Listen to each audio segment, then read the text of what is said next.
Halo teman-teman. Saat ini kita akan membahas mengenai apa itu perbedaan koefisien gesek statis dan koefisien gesek kinetis. Nah, ini konsep ini sering sekali dipakai di soal-soal mekanika ya. Jadi dari mungkin dari kelas 10 sudah ada dan akan terus dipakai sampai kelas 11 dan mungkin kelas 12 juga. Nah, ini konsep yang sangat penting tapi sepertinya menarik untuk kita bahas di sini ya. Eh, karena barangkali masih ada teman-teman yang bingung untuk menggunakan ini koefisien gesek yang dipakai yang statis atau yang kinetis. Kan misalnya dalam soal tuh diketahui misalnya mu S-nya itu misalnya 0,4, kemudian mu K-nya 0,3 misalnya. Nah, ini yang dipakai yang S atau yang K. Nah, sekarang saya jelaskan dulu. Eh, Suatu benda yang sedang diam di atas sebuah lantai ya. Ini lantai yang cukup kasar begitu.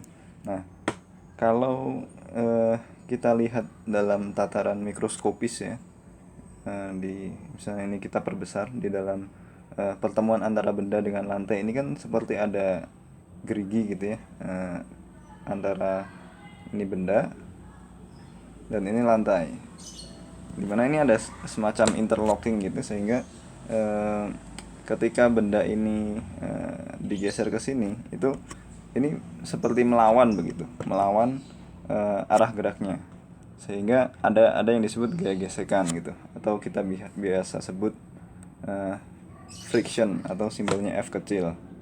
Nah, dari dari hukum Newton ketiga ya, selama gaya yang diberikan ini nilainya masih eh, sama, dalam artian gaya geseknya ini masih mampu untuk menyamai gaya yang diberikan untuk menggeser ini, maka benda ini akan tetap diam. Jadi eh, prosesnya seperti ini, karena gaya-gaya gesek itu disebut gaya pasif. Gaya pasif ya. Artinya gaya pasif itu gaya itu ada ketika gaya gesek itu ada ketika ada gaya lain yang berusaha untuk menggesernya begitu. Dan gaya gesek itu arahnya selalu berlawanan dengan arah arah arah dari gaya pendorongnya ini atau arah gerak dari benda itu sendiri. Jadi prosesnya seperti ini. Yang tadinya benda ini diam misalnya, tidak ada gaya yang menarik ke horizontalnya gini. Misalnya ini belum ada ya. Jadi ini nggak ada gaya gesek juga. Nah, ketika ada sebuah gaya kecil nih yang berusaha untuk mendorong benda ini ke kanan katakan.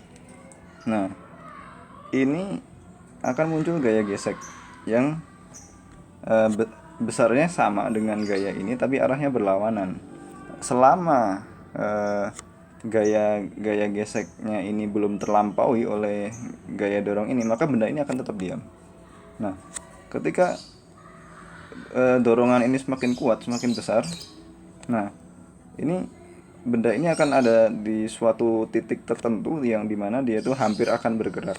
Nah, itu gaya gesek ketika tepat akan bergerak itu besarnya adalah sama dengan mu statik dikalikan dengan gaya normal, dimana gaya normal itu adalah gaya yang arahnya tegak lurus dengan bidang sentuh ini ya, ini gaya normal. Nah, dalam kasus ini nilainya sama dengan mg ya, sama dengan gaya berat yang kesini. Nah, ketika F ini nilainya sama dengan ini benda tepat akan bergerak, belum bergerak tapi tepat akan bergerak. Nah, setelah misalnya dikasih gaya yang lebih besar lagi sehingga F-nya lebih besar lagi, barulah gaya gesek statis ini terlampaui, sehingga benda ini akan bergerak ke arah sana ya. Nah, di sini gaya gesek masih tetap ada, tetapi gaya gesek yang terjadi ini nilainya adalah mu kinetik dikalikan dengan gaya normal, dan biasanya memang seperti itu, biasanya gaya gesek kinetis ini nilainya lebih kecil daripada gaya gesek yang statik ya. Jadi gesekan kinetis itu nilainya kurang dari gesekan statis. Nah, jadi ketika ini kembali lagi ke sini ya. Ketika ini masih interlocking, masih diam, ini digerakkan ini susah. Digerakkan susah. Sampai gayanya ini ditambah sampai gaya interlocking ini terlampaui.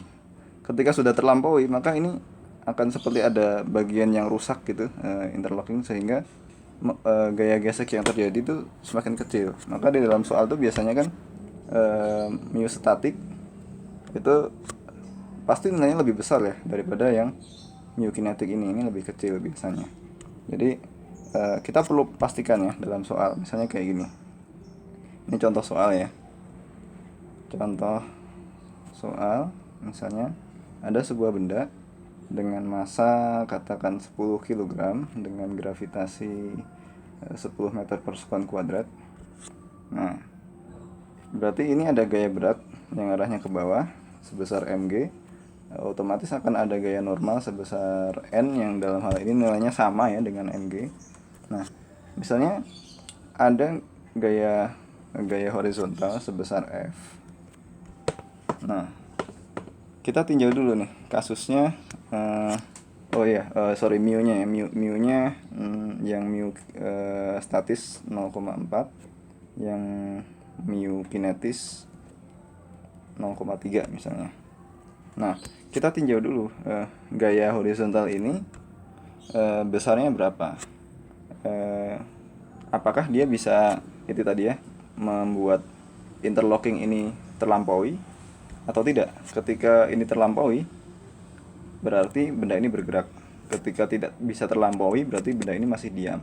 Nah, cara untuk mengetahuinya, kita cari tahu dulu si gaya gesek statis itu maksimalnya berapa sih. Nah, maksimalnya F statik itu adalah mu statik dikalikan dengan N. Nah, katakan misalnya gayanya ini katakan 5 Newton ya, gayanya sama F-nya sama dengan 5 Newton. Nah,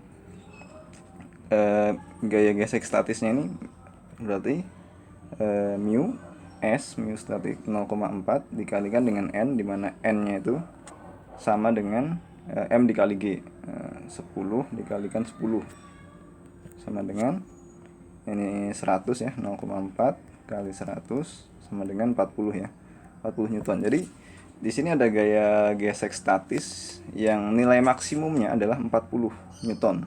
Jadi ketika hampir akan bergerak itu dia nilainya 40 Newton. Nah, ketika gayanya ini hanya 5 Newton, ya otomatis di sini akan ada gaya gesek statis yang nilainya sama dengan 5 Newton, bukan 40 Newton. Karena yang menggerakkan ini adalah 5 Newton, yang menahan 5 Newton. Jadi seperti saya bilang tadi, gaya gesek adalah gaya pasif. Dia besarnya dia akan ada ketika ada gaya horizontal. Ketika ini nggak ada, ya ini nggak ada gitu. Ketika ini ada, ini ada. Ketika ini nilainya cukup kecil, ya dia cukup segitu aja. Ketika ininya naik sampai batasnya ini, ya dia akan naik sampai batas ini.